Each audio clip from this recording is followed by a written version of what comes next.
Everyone, this is Ankita Awasthi. Welcome to my channel Ankita's visions. तो यहाँ पर एक और बहुत ही अच्छी यूनिवर्सिटी जिसके बारे में मैंने आप सभी को सजेस्ट किया था कि इसकी लोकेलिटी और यहाँ की पढ़ाई दोनों ही अच्छी है। मतलब अगर आप बहुत ही बेकार कॉलेज में जाने का सोच रहे हो कि हाँ मतलब बहुत ही कम नंबर है तो चलो कहीं भी एडमिशन ले लेंगे, सो उसके बजाय आप इस यूनिवर्सिटी में जाओ क्योंकि ये बहुत अच्छी यूनिवर्सिटी है। अब हम बात कर लेते हैं इनकी मेरिट लिस्ट की और इस यूनिवर्सिटी के नाम की। इस यूनिवर्सिटी का नाम है central university of Himachal Pradesh.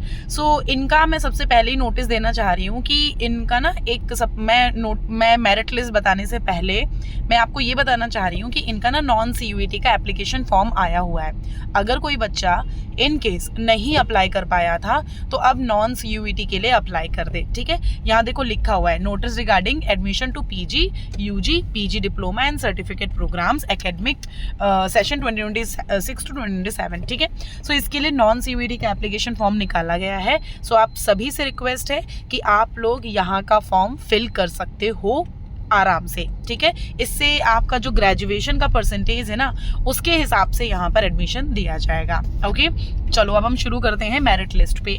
तो ये फर्स्ट मेरिट लिस्ट आई है। मैं आपको काफ़ी कुछ समझा देती हूँ कि कब तक फीस सबमिट करनी है और अगर किसी को इनकेस किसी का मार्क्स जैसे कट ऑफ जो है ना इनके बिटवीन में है और आपका लगता है कि मेरा नंबर क्यों नहीं आया, मेरा नाम क्यों नहीं आया, तो आपको ना टेंशन लेने की ज़रूरत नहीं है। मैं आपको बताती हूँ कि करना क्या है। सबसे पहले मेल चेक करना। अगर इनकेस मेल आया है तो अच्छी बात, अगर नहीं आया तो अपना पोर्टल ओपन करके देखना, वहाँ पर पे एडमिशन फीस करके ऑप्शन आ जाएगा।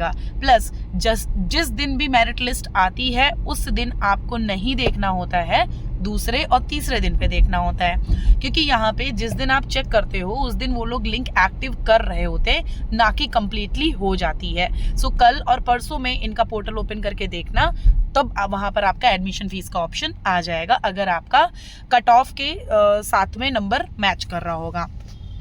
अब हम बात कर लेते हैं यहाँ पे सबसे पहले कुछ इंपॉर्टेंट पॉइंट्स लिखे हुए हैं वो समझ लेना।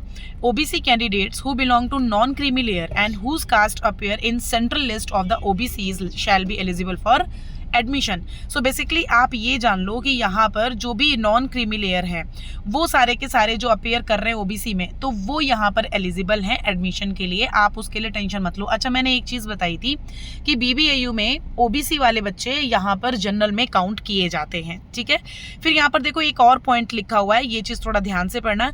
If the candidate selected in OBC category do not belongs to non creamy layer, अगर आप OBC कैटेगरी से हो लेकिन आप NCL से बिलोंग नहीं कर रहे हो, मतलब नॉन क्रीमी लेयर से बिलोंग नहीं कर रहे हो, तब they must not deposit the admission fee. मतलब आप डिपॉजिट नहीं कर सकते admission fee, as their admission will be cancel at the time of the verification of the documents. तो आप जब वेरिफिकेशन होगा डॉक्यूमेंट्स के टाइम, सो आपको ना ये प्रॉब्लम हो जाएगी। सो आप लोग थोड़ा ध्यान रखना, अगर OBC NCL हो तब सही है। अगर आप यहाँ पर जैसे बोल देते, और मैंने ये चीज़ भी बताई थी कि 1 अप्रैल 2026 के बाद का ही सर्टिफिकेट लगेगा। अगर कुछ गड़बड़ हुआ है तो बता देना, कमेंट बॉक्स में कमेंट कर देना, मैं उस चीज़ को क्लियर भी कर दूंगी। ठीक है, देखो यहाँ पर लिखा हुआ है कि आप जितने भी बच्चे हैं यहाँ पर जो भी सेलेक्टेड कैंडिडेट्स हैं हर एक मतलब प्रोग्राम्स के लिए आपकी लास्ट डेट दी गई है 15 जून।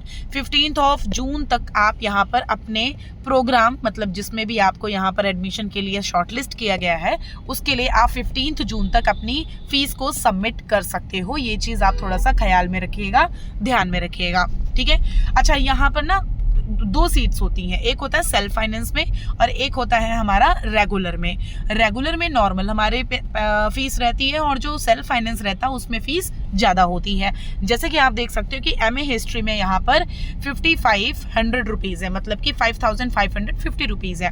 और जब आप सेल्फ फाइनेंस में जाते हो अगर आपका 50,000 रुपीज़ आने लग जाए तो समझ जाना कि आपको सेल्फ फाइनेंस मिली है। अगर 5000 दिखने लग जाए तो समझ जाना रेगुलर। जैसा मैंने बोला ना, दुगुना तिगुना चौगुना नहीं, बिल्कुल 10 गुना 20 गुना समझ लो, 10 गुना है पूरा, मतलब 50,000 है सेल्फ फाइनेंस की। तो ये होता है अच्छे नंबर लाना और कम नंबर लाने के बीच में डिफरेंस। ठीक है, अब यहाँ पर लिखा हुआ है कि आपको यहाँ 12 जून से लेकर के 15 जून तक का अपना पेमेंट कर देना है। अगर कोई डाउट आपको लगता है पेमेंट करने में, सो यू कैन कॉल मी। आपको मैंने बता रखा है कि आप मुझसे पेड काउंसलिंग कैसे ले सकते हो, उसके लिए आप मेरे कमेंट बॉक्स में देखोगे। सो इंस्टाग्राम का नाम और मेरा ईमेल आईडी दोनों के नाम शो होंगे, आप वहाँ जाओ, वहाँ से आपको दोनों की आईडी मिल जाएगी। जहाँ आप जो भी यूज़ करते हो वहाँ पे जा करके मैसेज कर दो, मेरी गाइडलाइंस आपको मिल जाएंगी। आफ्टर दैट यहाँ पर लिखा हुआ है कि आपको कहाँ से जा करके पेमेंट करना है, उस चीज़ के बारे में भी जान लेना। वैसे तो जहाँ से आपने यहाँ का फॉर्म अप्लाई किया था बस वही पोर्टल लॉगिन करोगे, वहीं से दिख जाएगा। आप सभी बच्चों को 1 जुलाई से यहाँ पर मतलब 1 जुलाई में ही आपको जाना है अपने डॉक्यूमेंट्स ले करके, जब वेरीफाई करे जाएंगे। अगर आपका यहाँ नाम आ गया तो आपको 1 जुलाई में जाना है अपने सारे डॉक्यूमेंट्स वेरीफाई कराने के लिए। ओके नेक्स्ट हम बात कर लेते हैं कि जो आप 1 जुलाई को जाओगे और उसी टाइम से ना क्लासेस भी शुरू हो जाएंगी। सो यहाँ पर आप देख सकते हो कि कौन कौन से डॉक्यूमेंट्स आपको लेकर के जाना है। This is very very very important for you all कि यहाँ पर जो डॉक्यूमेंट लिखा हुआ है वो सारा डॉक्यूमेंट आपको लेके जाना ही जाना है, कुछ भी मिसिंग नहीं होना चाहिए। ठीक है, अब हम मेन मुद्दे पे आ जाते हैं। देखो सेकंड लिस्ट आपकी 18 जून को आ जाएगी। ठीक है, शाम में 5 बजे तक।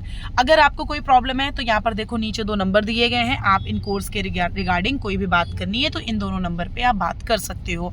अब हम बात कर लेते हैं इनकी मेरिट लिस्ट पे कितना क्या कट ऑफ गया हुआ है।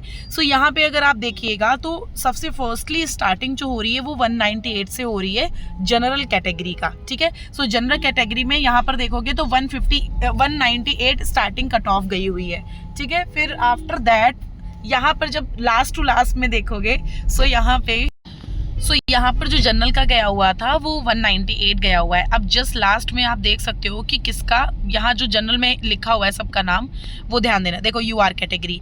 अच्छा, जो यहाँ पर एससी ओबीसी ये जो लिखे गए ना, शायद इनका सर्टिफिकेशन का प्रॉब्लम हुआ होगा या फिर उन्होंने कुछ गड़बड़ करा होगा तभी इनको यूआर में काउंट किया गया। अब देखो यहाँ पर गया हुआ है 89, मतलब आप जनरल का देखोगे सो 132 लास्ट गया है। यहाँ पर 89 ओबीसी का गया है, एससी कैटेगरी का 85 गया है और एसटी कैटेगरी में बच्चे अवेलेबल नहीं थे और ईडब्ल्यूएस में 96 गया है। अभी यहाँ पर वेटिंग लिस्ट में बच्चे हैं तो इतनी कोई टेंशन की बात नहीं है। मैं आप सभी को एक बात बताना चाहती हूँ कि यहाँ पर आप सारी अपनी खुद से लिस्ट एक बार चेक कर लेना। हम आपको अभी यहाँ पर शो नहीं कराएंगे हर एक लिस्ट, बट यहाँ जितना भी नंबर है उसमें से 10 से 20 नंबर माइनस कर दो। जैसे ये जो पॉलिटिकल साइंस है इसको लेकर के तो अभी बहुत ज़्यादा प्रॉब्लम चल रही है कि पेपर री एग्जामिनेशन होगा। अब एनटीए तो अब गाली तो नहीं दे सकती, बट हाँ एनटीए है ही बहुत बदतमीज़। तो इस बार अब जा करके जब यूनिवर्सिटी में पोर्टल पे लॉगिन कर रहे हैं, फॉर्म भर रहे हैं, तब पता चल रहा है कि एनटीए ने धांधली करी थी पॉलिटिकल साइंस के एग्जामिनेशन में और ये जो एलएलबी है इसके में भी। सो यहाँ पर देखो पॉलिटिकल साइंस में भी आपको सारा क्लियर कर दिया गया है और पॉलिटिकल साइंस का जो जनरल स्टार्टिंग हुआ है 223। भाई लोग फुल नंबर आ रहे हैं, मतलब 300 आउट ऑफ 300, ऐसा लग रहा है कि कोई टेस्ट चल रहा हो क्लास का। सो यहाँ पे इतना नंबर लाना, मतलब जब स्टार्टिंग में आया तो मैंने बोला भी था उस वीडियो में कि कैसे 300 आउट ऑफ 300 बच्चे मार्क्स लेके आ पा रहे हैं, और ये नहीं पता था कि ये एनटीए ने इसमें भी कुछ गड़बड़ किया है। चलो 223 से स्टार्टिंग हो रही है, सो जनरल 185 पे आके रुक रहा है और जो कि एक्सपेक्टेड था क्योंकि मुझे पता था कि इसका कट ऑफ हाई जाएगा। ओबीसी में अगर आप देखोगे सो 145 लास्ट गया है, एससी का 140, एसटी का 106 एंड ईडब्ल्यूएस का 141। फिर यहाँ पर आप देख सकते हो कि ये सारे के सारे बच्चे वेट लिस्टिंग में दिए गए हैं। देखो आप वेट लिस्टेड वाले बच्चे टेंशन मत लीजिएगा, कहीं ना कहीं पॉसिबल हो जाएगा, तो परेशान होने की जरूरत नहीं है। यहाँ पर समटाइम्स ऐसा होता है जैसे 223 है या 190 वाला बच्चा कहीं ना कहीं कोई अच्छी यूनिवर्सिटी में जाना पसंद करेगा, सबसे पहले प्रेफर वही करेगा। ओके, सो वही चीजें हैं, थोड़ा परेशान मत होना, मैं चीजों के बारे में क्लियर कर दूंगी। जैसे ही कुछ भी ऐसा मेरे तक पहुंचेगा कि कोई और भी यूनिवर्सिटी है जिसने पोर्टल ओपन किया है तो उसके बारे में भी वीडियो अपलोड हो जाएगा, तो उसके लिए आप टेंशन मत लीजिएगा। समझ आई बात? अब आप नेक्स्ट में देखो तो आप लोग ना एक बार प्लीज आप खुद से चेक कर लीजिएगा, क्योंकि मैं थोड़ा सा बाहर हूँ। सो मैं बाहर रह के ये वीडियो रिकॉर्ड कर रही हूँ क्योंकि मुझे बनाना था, बहुत सारे बच्चों तक अभी नोटिस नहीं पहुंची हुई है। सो आप सभी लोग प्लीज जा करके एक बार देख लीजिएगा, इनका पोर्टल ओपन करना मतलब इनकी ये नोटिस ओपन कर लीजिएगा। नोटिस ओपन करने के बाद आप यहाँ पर अपना सारा नाम चेक कर लेना। देखो जूलॉजी, लाइव्स इसमें और मैथमेटिक्स सब में नॉर्मल कट ऑफ गया है, इतना हाई कट ऑफ नहीं गया। जिसमें हाई कट ऑफ जाना था वो मैंने पहले ही बता दिया था कि इसमें हाई कट ऑफ जाएगा, और जिसमें नॉर्मल जाएगा तो वो देखो नॉर्मल ही गया है, मतलब इतना हाई कट ऑफ किसी में नहीं गया है। सो नॉर्मली आप एक बार चेक कर लेना। अगर इनकेस कोई डाउट होता है तो आप हमारे कमेंट बॉक्स में कमेंट कर देना, मैं आपको बता दूंगी। थोड़ा सा बाहर हूँ इसलिए मैं अभी क्लियर कट जैसे वीडियो बनाती हूँ वैसे नहीं बना पा रही हूँ, बट आपको इन्फॉर्मेशन देनी थी इसलिए मैंने ये वीडियो बना दिया। अलग से वीडियो में बना करके बाद में अपलोड कर दूंगी। 15 जून लास्ट डेट है पेमेंट करने की, तो आप लोग 15 जून से पहले मतलब 13 जून कल और परसों के बीच में आप पेमेंट करिएगा। मतलब बेसिकली मेरा 14 रहता है कि जिस दिन लास्ट डेट होती है उसके एक दिन पहले पेमेंट करिएगा। समझ आई बात? Okay, thank you so much.